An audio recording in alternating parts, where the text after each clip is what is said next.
조선 중기 한적한 시골 마을에 자리한 구월서원이라 불리는 고택이 있었다. 이곳은 한때 성리학자들이 머물며 학문을 연구하던 명망 높은 서원이었으나 어느 순간부터 서원에 머무는 자들이 하나둘씩 비명행사하는 일이 발생하면서 사람들에게 기피되었다. 오랜 세월이 지나 그 서원은 폐허가 되었고 더 이상 누구도 그곳에 발길을 들이지 않았다. 그러던 어느 날 젊은 선비 이도현이 서원의 명성에 이끌려 그곳을 찾아왔다. 도현은 학문에 대한 열정이 깊었고 사람들의 소문이나 미신 따위에는 관심이 없었다. 그는 서원의 아름다움과 조용함에 매료되었고 그곳에서 홀로 학문에 몰두하기로 결심했다. 서원의 주인도 도현의 고집을 꺾을 수 없었다.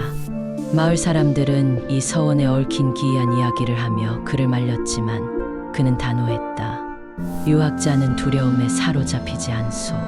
학문을 닦는 길에 무서움 따위는 없소이다. 도현은 마을 사람들의 우려를 무시하고 서원으로 들어갔다. 처음 며칠간은 아무 문제가 없었다.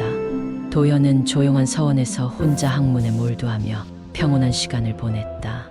아침에는 새들의 지저귐을 들으며 책을 읽었고 밤에는 등잔불 아래서 조용히 사색에 잠겼다.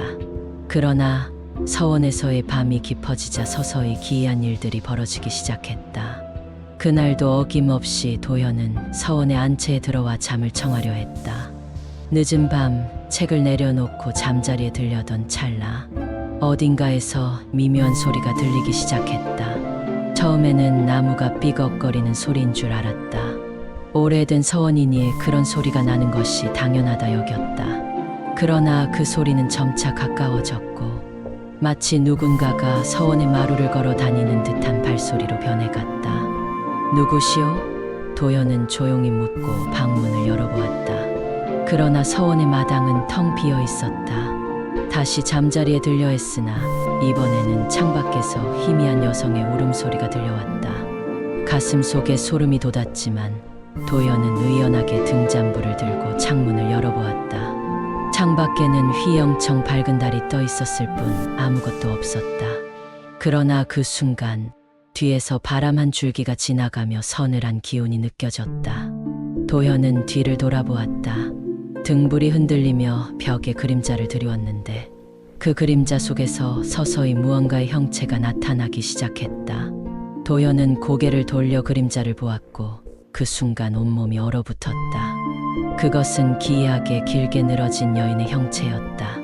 머리카락이 얼굴을 가리고 있었으며 그녀는 마치 이 세상 사람이 아닌 것처럼 떠다니듯 천천히 움직였다. 그리고 여인의 입에서 나온 소리가 도현의 귀를 때렸다. 왜 여기 있소? 떠나야 하오. 이곳은 죽음의 집이오. 도현은 두려움에 질렸지만 이성을 잃지 않으려 했었다. 내 정체는 무엇이냐? 무슨 이유로 나를 위협하는 것이냐?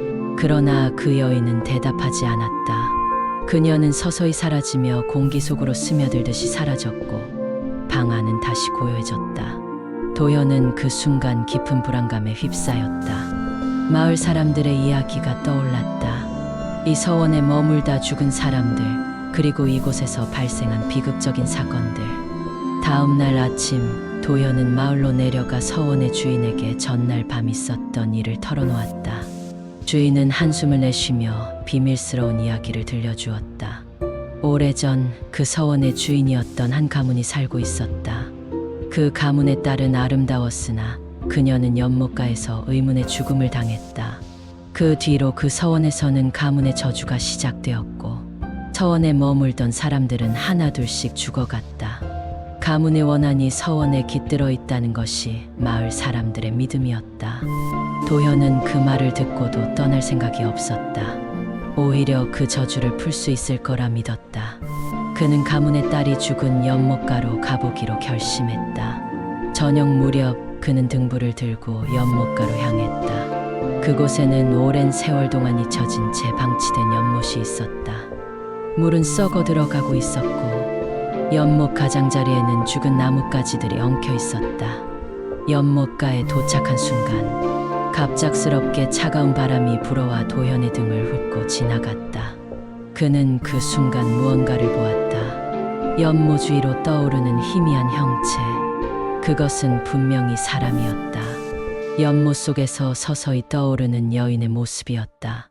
그녀는 죽은 듯 창백한 얼굴로 그를 바라보고 있었고 입을 열어 말했다.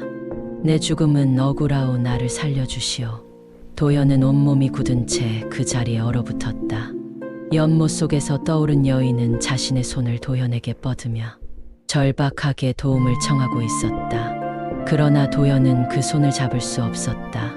그녀가 속삭인 말은 너무나도 섬뜩했고 그 순간 도연은 서원의 저주가 단순한 소문이 아님을 깨달았다. 연못 속 여인의 손이 점점 가까워질수록 도연은 공포에 휩싸여 도망치듯 서원으로 돌아갔다. 그는 그날 밤 잠도 이루지 못한 채 밤을 지새웠다. 다음 날 그는 결국 마을로 돌아와 그 서원을 떠나기로 결심했다. 마을 사람들의 경고를 무시한 대가를 뼈저리게 느낀 것이다. 이후로도 그 서원은 누구도 들어가지 않은 채 남겨졌다. 사람들은 여전히 그곳에서 울부짖는 여인의 소리를 들었다고 했으며 밤이 되면 서원에서 이상한 불빛이 깜빡인다는 이야기가 돌았다.